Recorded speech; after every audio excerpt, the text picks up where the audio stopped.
हिंदुस्तान के अलग अलग कोनों से आए हुए हमारे सभी सहयोगियों ट्रेड यूनियन साथियों। कॉम्रेड्स, आपके बीच में ये अंग्रेजी और हिंदी में डिक्लेरेशन है। ये महत्वपूर्ण डॉक्यूमेंट है आपके हाथ में। ये आपके लिए कैंपेन के लिए डॉक्यूमेंट है, तो इसलिए लंबा है और पढ़ना पढ़ाना है, इसको इस्तेमाल करना है, इसमें मुद्दे लिखे गए हैं।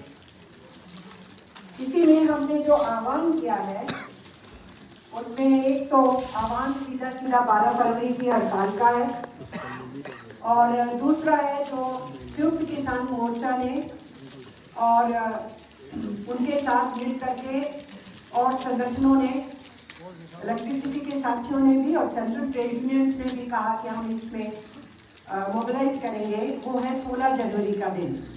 हर गांव में, हर ब्लॉक लेवल पे 3 मुद्दों को लेकर के है, जिसमें सीड बिल है, इलेक्ट्रिसिटी बिल है और हमारा ग्रामीण क्षेत्र का है।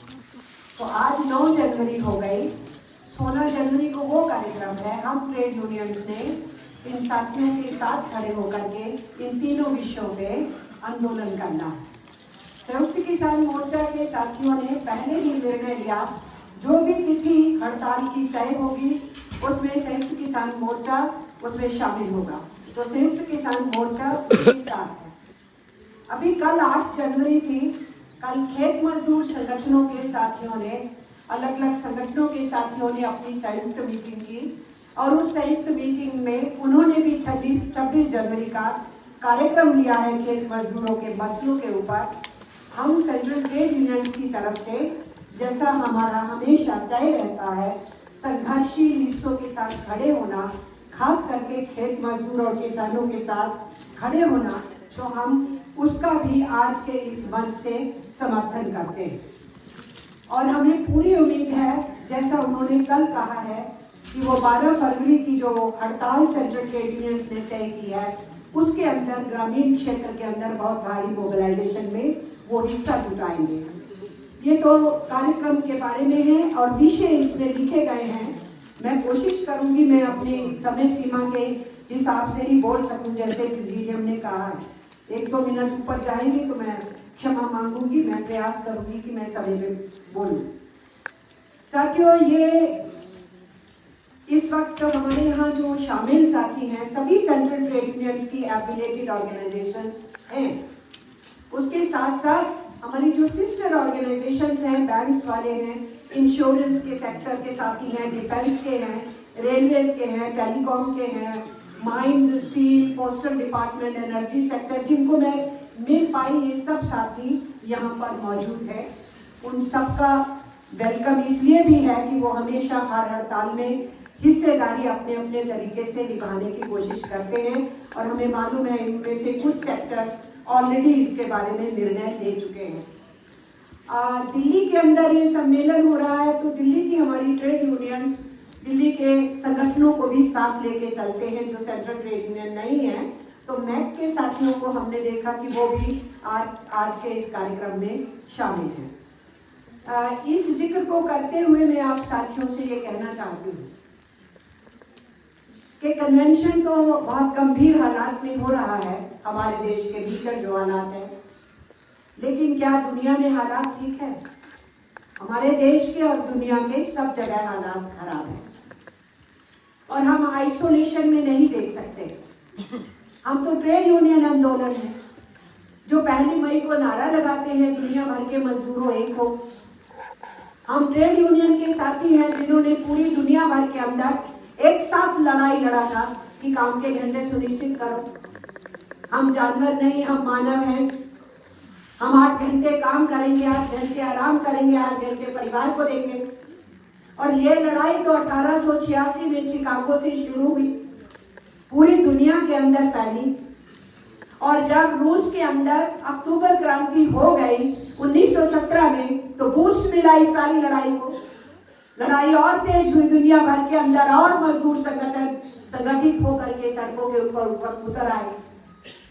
तो ये हमारा इतिहास है लड़ने का, संघर्ष करने का। 19वीं सदी ऑनवर्ड, उस 19वीं सदी ऑनवर्ड की उस लड़ाई में हम एक दूसरे के साथ पूरी दुनिया में खड़े रहे। हम कभी भी युद्धों के हक में नहीं रहे हैं। हम हमेशा अमन, चैन और शांति की बात करते रहे हैं, दुनिया के किसी भी कोने में हो। लेकिन अभी हम क्या देख रहे हैं?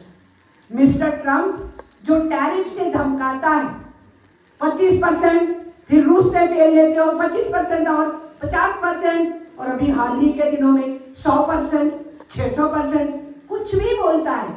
वो क्या केवल बोलना है? नहीं। जिस तरीके से वेनेजुएला पे ऊपर हमला करके वहां के चुने हुए राष्ट्रपति और उनकी पत्नी को अगवा करके वो ले गए, और अब कह रहे हैं क्यूबा पे हमला करेंगे, मैक्सिको को नेस्तनाबूद करेंगे, हम ब्राजील को नेस्तनाबूद करेंगे। ये जो पूरी दुनिया भर के अंदर थानेदारी और ठेकेदारी चल रही है, ये आइसोलेशन में नहीं है, ये अलग थलग नहीं है, क्योंकि पूरी दुनिया में पूंजीवाद कई दशकों से संकट झेल रहा है।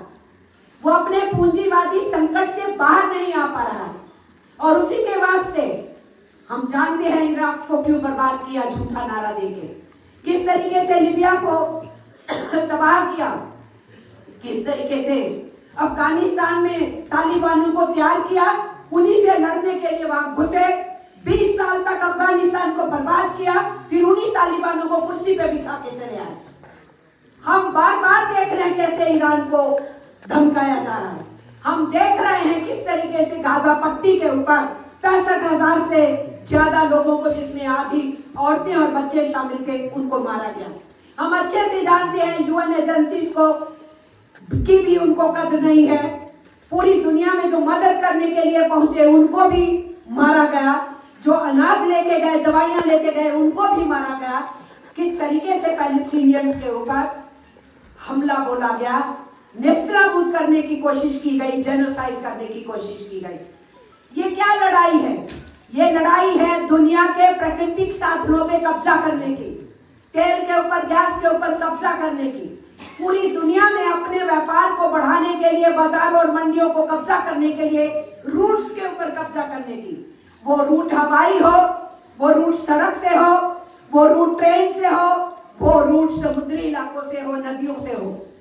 तो ये सीधे सीधे पूरी दुनिया की जो लड़ाई है, उस लड़ाई के अंदर हमको देखना है हमारी सरकार कहाँ खड़ी है।